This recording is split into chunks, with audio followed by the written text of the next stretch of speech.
It's about challenging stigma, breaking down barriers, having a sense of community where local people can talk to another individual about mental health issues and not be afraid to do so. It's telling the community, it's telling the society, actually, we're open about this. We want to talk about this, we want to help and support our community with all the difficulties that come with having a mental health problem.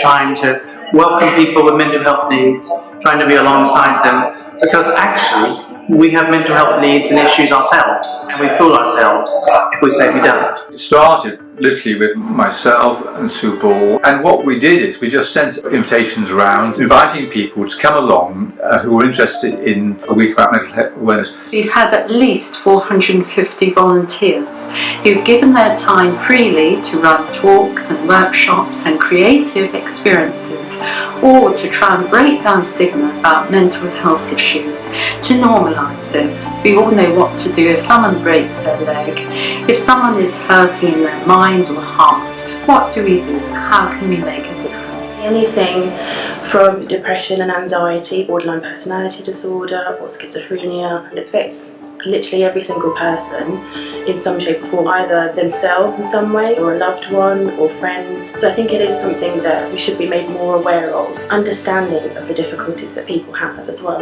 People assume that people who become psychotic are dangerous. This is the theme that is constantly picked up on in the media. As in, is it any surprise that the general public are then fearful when we talk about psychosis? To understand more and learn some information as well, so that they maybe not feel so as isolated or feel that they're the only one that this is happening to. There's no discrimination whatsoever, which I find is really, really cool, because you can just come in and talk and just be who you are, what you are, wherever you are. Meaning we're all caught in different situations in life, kind of thing. By 2030, depression is going to be the #1 illness in the world. Love Me, Love My Mind offers support for people who would not get this support from any other services. Epsom Mental Health Week is a fantastic credit to the community in Epsom working to embrace people with mental health, challenging stigma that so many people feel as a result of feeling unwell through either emotional distress or a diagnosed mental illness. 1 in 100 people will experience schizophrenia in their lifetime. It's very important to kind of bring awareness to mental health problems, how much it affects so many different people, and also kind of the stigma around having a mental health problem, because I think that is quite a huge problem. I think it stops a lot of people from seeking the help that they might need, talking to others about what's going on. With mental awareness, I think the hardest thing is that it's very much invisible. Love Me, Love My Mind helped me, because actually I initially went to the drop-in, which was a Monday night. There was food there, there was pleasant people, very welcoming. If they weren't there at 4:30 in the evening till 7, for instance, when the services are closed, the only place you can go is Safe Haven and also A&E. Now, you don't really want to go to A&E because you're going to be an inpatient. They have a Wednesday drop-in as well, which is very good for depression. It's more listening, it's more friendly, it's more empowering. A nice safe place to go, you can do activities and have a meal. You get to know people. Makes me give me something in life that I enjoy. Brings me out of myself and helps me realise anybody can have mental health issues. It's a fantastic community resource for people to come along where they're accepted and welcome.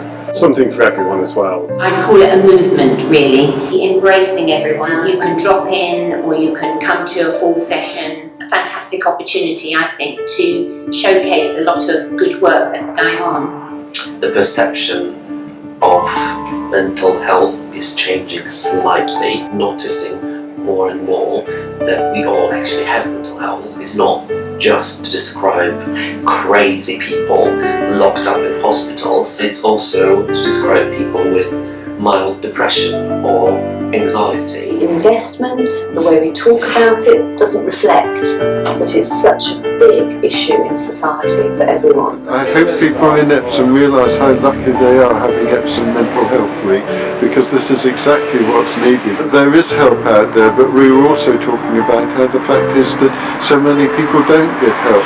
It's good to talk, and that's Love Me, Love My Mind. I think the title says it all.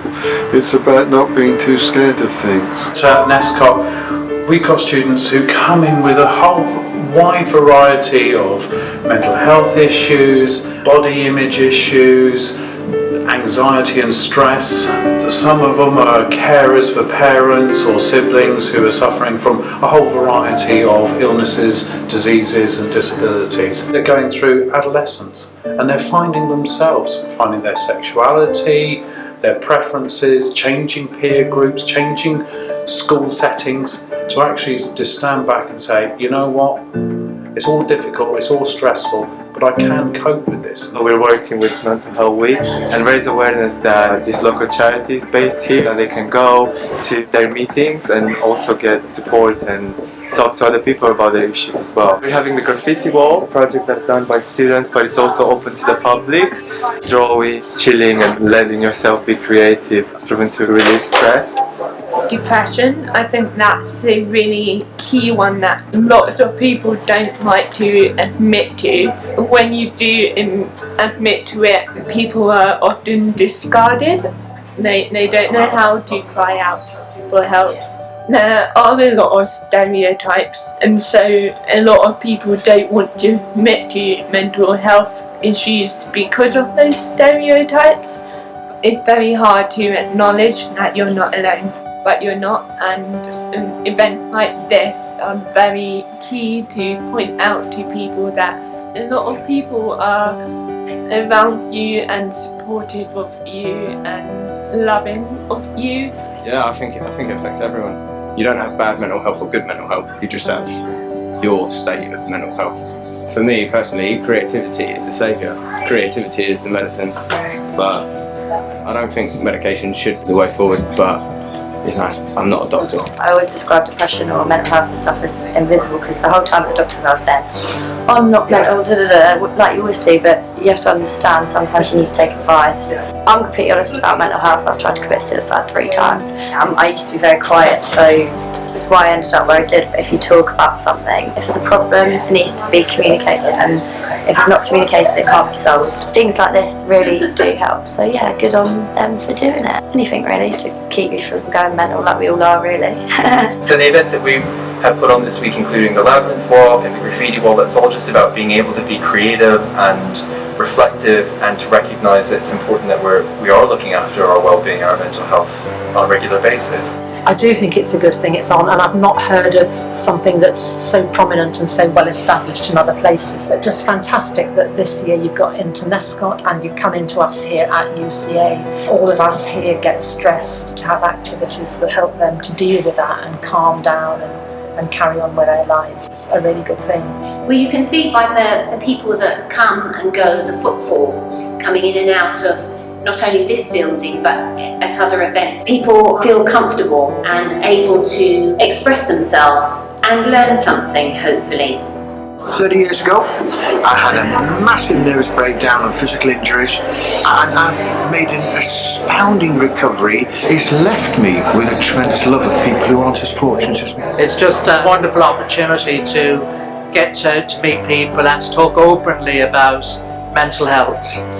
Sue and Alan and a lot of other people down Lovely Love Mine helped me along the road to recovery and give me some good advice, and also the Speak Up group on Wednesdays has been a massive support. I picked up some good ideas in that right and learned to live my life as it should be led without bad things in my life. If we can help one individual in mental distress feel a bit of relief or give them a safe place to come and talk about their illness, then we've kind of achieved what we were planning on doing. So congratulations to Love Me, Love My Mind.